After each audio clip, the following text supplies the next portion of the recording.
Hello बच्चों, आप लोगों के क्या हाल चाल हैं। आई थिंक आप सब लोग बहुत अच्छे होंगे और बहुत मन लगाकर अपनी स्टडीज़ अपनी पढ़ाई कर रहे होंगे। आज हम ज्योमेट्रिक प्रोग्रेशन में एक नया टॉपिक स्टार्ट करते हैं, ज्योमेट्रिक मीन्स। ज्योमेट्रिक मीन्स क्या होते हैं, कैसे फाइंड आउट करते हैं और इन पे जो बेस्ट क्वेश्चन हैं वो हम कैसे करते हैं, ये सारी बातें सारा डिस्कस हम इस लेक्चर में करेंगे। तो हम स्टार्ट करें, चलिए। देखिए ज्योमेट्रिक मीन्स, ठीक है।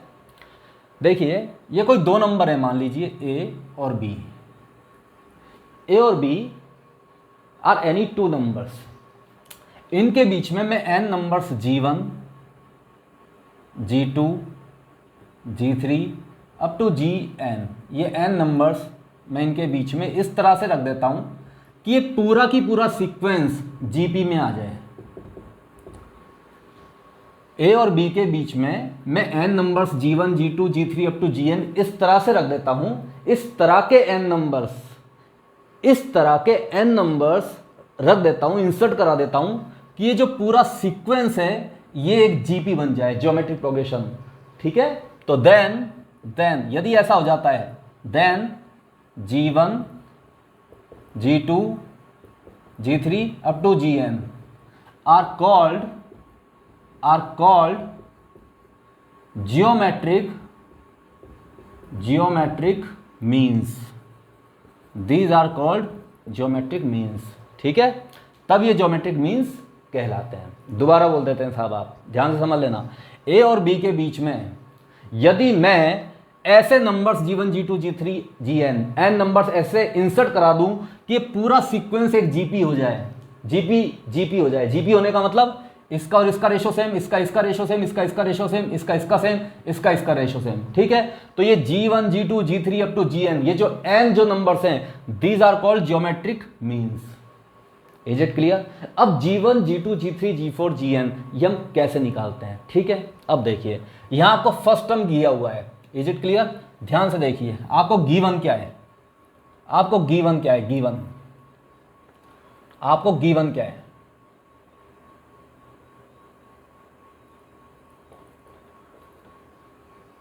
आपको गिवन है फर्स्ट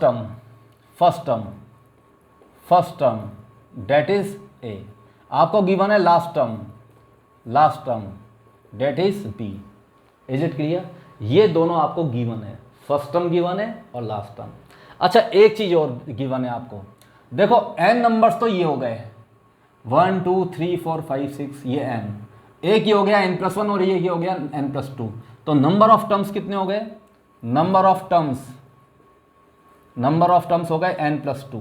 कैसे हो गए, n नंबर्स तो ये हो गए, ये n+1 और ये n+2। Is it clear.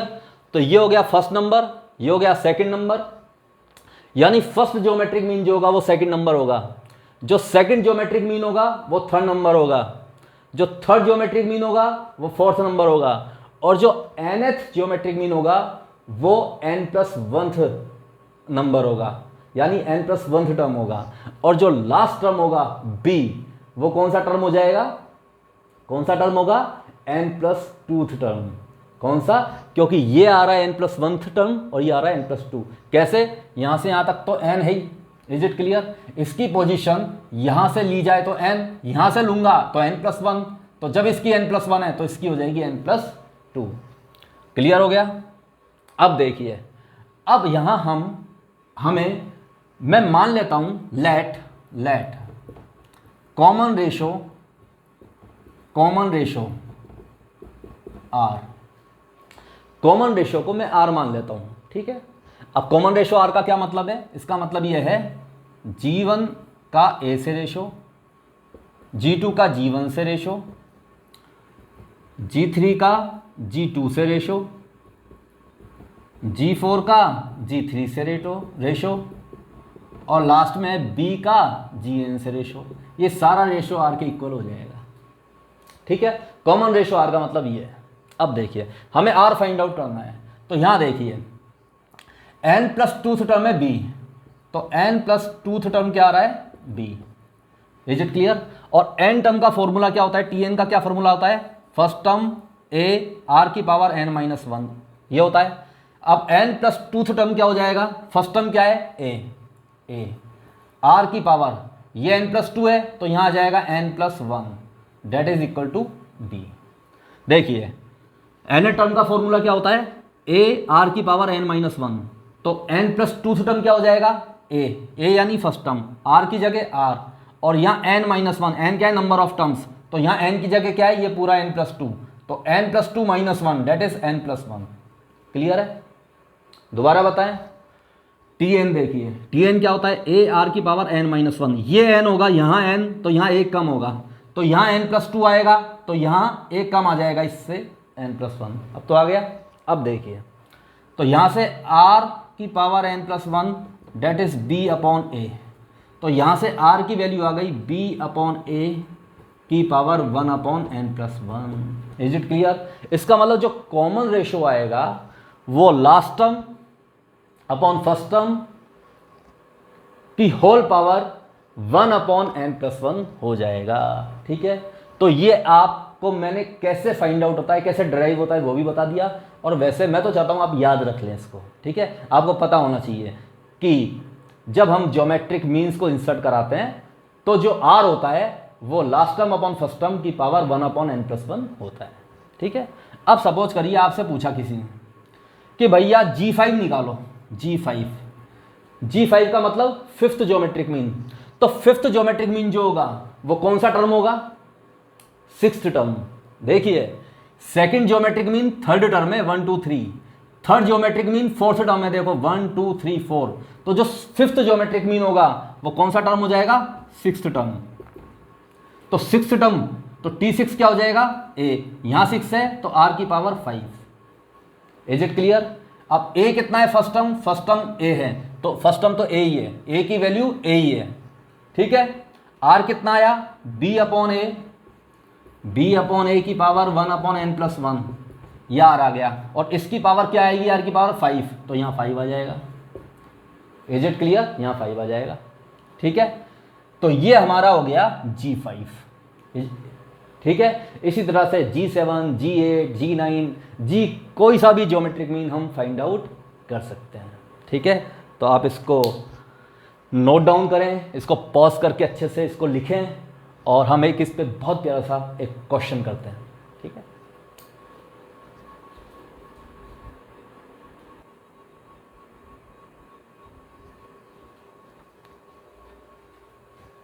हाँ तो बच्चों ये क्वेश्चन देखिएगा, बहुत प्यारा सा क्वेश्चन है, इससे आपका कॉन्सेप्ट और अच्छे से क्लियर होगा। देखिए, find four geometric means between 2 and 64, यानी दो नंबर्स हैं 2 है और 64 है, इनके बीच में हमें 4 ज्योमेट्रिक मीन पता लगाना है। एक ज्योमेट्रिक मीन मान लो G1 हो गया, दूसरा हो गया G2, तीसरा हो गया G3 और चौथा हो गया G4। इज इट क्लियर, ये हमें 4 ज्योमेट्रिक मीन हमें पता लगाना है। तो मैंने मान लिया G1, G2, G3, G4 ये 4 ज्योमेट्रिक मीन 2 और 64 के बीच में है, तो ये पूरा सीक्वेंस किस में हो जाएगा, GP में। क्यों होगा, अभी पढ़ा था, यदि दो नंबर्स के बीच में हम ज्योमेट्रिक मीन्स डाल दें तो वो पूरा सीक्वेंस जीपी में हो जाता है, क्योंकि ज्योमेट्रिक मीन्स होते ही वो नंबर हैं जो उस सीक्वेंस को जीपी में ले आते हैं। ठीक है, तो ये पूरा जीपी में हो जाएगा। इज इट क्लियर, अब देखिए ये कौन सा टर्म हो गया, ये कौन सा टर्म हुआ, देखो तो 4 तो ये, 5 ये 6, तो ये 6th टर्म हो गया। तो T6 6th टर्म क्या होगा, ए कॉमन रेशो यदि मैं r मान लूँ, r यहाँ 6 है तो यहाँ 5 हो जाएगा। Is it clear, clear. अब देखिए 6th टर्म क्या हुआ, 64, फर्स्ट टर्म क्या हुआ 2, r की पावर 5, तो यहाँ r की पावर 5 डेट इज ये 32 हो जाएगा। तो 32 को लिख सकता हूँ मैं 2 की पावर 5, तो r की पावर 5 इक्वल टू 2 की पावर 5, तो पावर सेम है, इसका मतलब बेस इक्वल होना चाहिए, r equal to 2, r equal to 2। Is it clear, तो ये जो जीपी होगा इसका जो कॉमन रेशो होगा वो 2 आ जाएगा। इज इट क्लियर, तो अब हम G1 निकाल सकते हैं। G1 क्या होगा, फर्स्ट ज्योमेट्रिक मीन, ये कौन सा टर्म हुआ, सेकंड टर्म, तो सेकंड टर्म क्या होगा, second term a into r, यहाँ सेकंड है तो यहाँ r की पावर 1 हो जाएगा। a कितना है 2 और r कितना आया 2, तो 2 इंटू 2 डेट इज 4। अच्छा G2 कैसे आ जाएगा?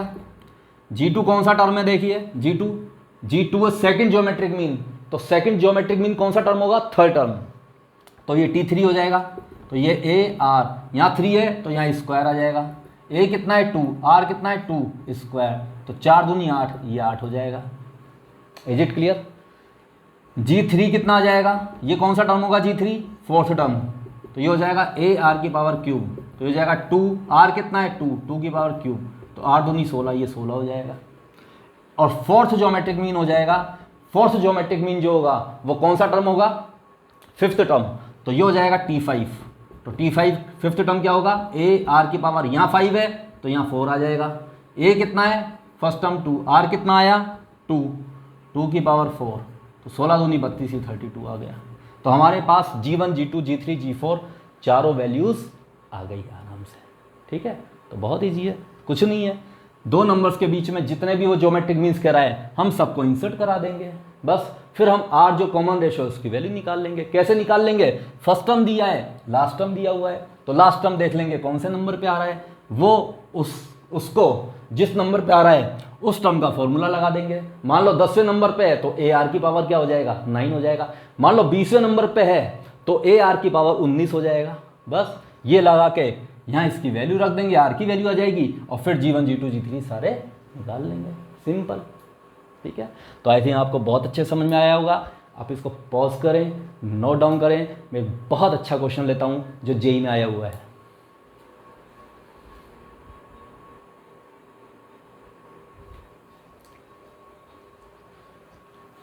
बच्चों हमारा क्वेश्चन है, यदि a b arithmetic mean of two numbers, दो नंबर्स हैं, let two numbers be a and b, ये टू नंबर्स हैं, इज इट क्लियर? इनका जो अर्थमेटिक मीन है ए एम वो तो है ए, और इन टू नंबर्स का जो ज्योमेट्रिक मीन है, ज्योमेट्रिक मीन वो है जी, वो है जी, क्या है? जी। Is it clear? तो ए और बी नंबर का अर्थमेटिक मीन क्या होता है? इन दोनों के सम का हाफ। ये जो टू नंबर्स हैं इनका अर्थमेटिक मीन क्या होता है टू नंबर्स का? इन दोनों के सम का हाफ। और इन टू नंबर्स का ए और बी का ज्योमेट्रिक मीन क्या होता है? क्या होता है ज्योमेट्रिक मीन टू नंबर्स का? इनका रूट। Is it clear? अब आप कहोगे कैसे निकला? देखो देखो, सपोज करो ये ए और बी दो नंबर हैं, इनका अर्थमेटिक मीन ए मान लिया मैंने, अर्थमेटिक मीन ए हो गया। तो अर्थमेटिक मीन ए है, इसका मतलब क्या होता है? बीच वाले का जो ट्वाइस होगा वो बाकी के नंबर्स का सम होगा। इसका मतलब ए क्या आ जाएगा? A plus B by two. Is it clear? A plus B by two, ये आ गया A plus B by two. अब सपोज करो ए और बी का ज्योमेट्रिक मीन जी मान लिया। Is it clear? ए और बी का ज्योमेट्रिक मीन जी मान लिया। तो जब मैं ए और बी का ज्योमेट्रिक मीन जी मानूंगा तो ए जी बी, ये थ्री नंबर्स किस में आ जाएंगे? जीपी में आ जाएंगे। ये थ्री नंबर्स किस में आ जाएंगे? जीपी में आ जाएंगे। तो जब थ्री नंबर्स जीपी में हो जाएंगे तो बीच वाले का जो स्क्वायर होगा वो बाकी के नंबर्स का प्रोडक्ट हो जाएगा। तो जी क्या आ जाएगा? जी आ जाएगा रूट ए बी। तो जी आ गया रूट ए बी। क्लियर है यहाँ तक? अब देखिए आगे की बात करते हैं। हमें ये प्रूव करना है ये, तो देखिए ये हम कैसे प्रूव करेंगे।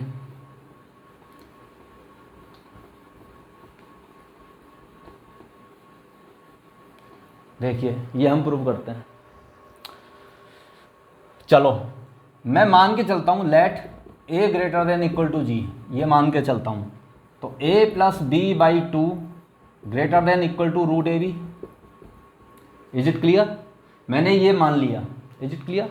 अब देखिए क्या हो जाएगा, मैं स्क्वायर कर देता हूं दोनों साइड। तो a प्लस बी का square greater than equal to 4ab। तो ये हो जाएगा a square plus b square minus plus 2ab minus 4ab greater than equal to 0। तो ये हो जाएगा a माइनस बी का whole square greater than equal to 0। Is it clear? अच्छा, कोई भी स्क्वायर जो होता है, इज इट क्लियर, वो कभी नेगेटिव आ ही नहीं सकता। कोई भी स्क्वायर कभी भी नेगेटिव नहीं आ सकता। या तो वो पॉजिटिव होगा स्क्वायर या वो जीरो होगा, या तो ये स्क्वायर जो होगा पॉजिटिव होगा। और ये जीरो कब होगा? जब ए और बी इक्वल हो जाएगा तब जीरो होगा। तो ये रिलेशन तो ट्रू आ गया, which is true, which is true. ये रिलेशन ट्रू आ गया। इसका मतलब जो हमने एजम्पशन लिया था a greater than equal to g, ये ट्रू है। Is it clear? इसका मतलब ये एजम्पशन ट्रू है and it has been proved. ठीक है, तो ये तो हो गया मेथड फर्स्ट। मेथड सेकंड भी मैं आपको करके दिखाता हूं। ठीक है, ये मेथड फर्स्ट है, तो अब इसको पॉज करें, नोट डाउन करें। अब मैं इसको मेथड सेकंड से करके दिखाता हूं आपको। देखिए,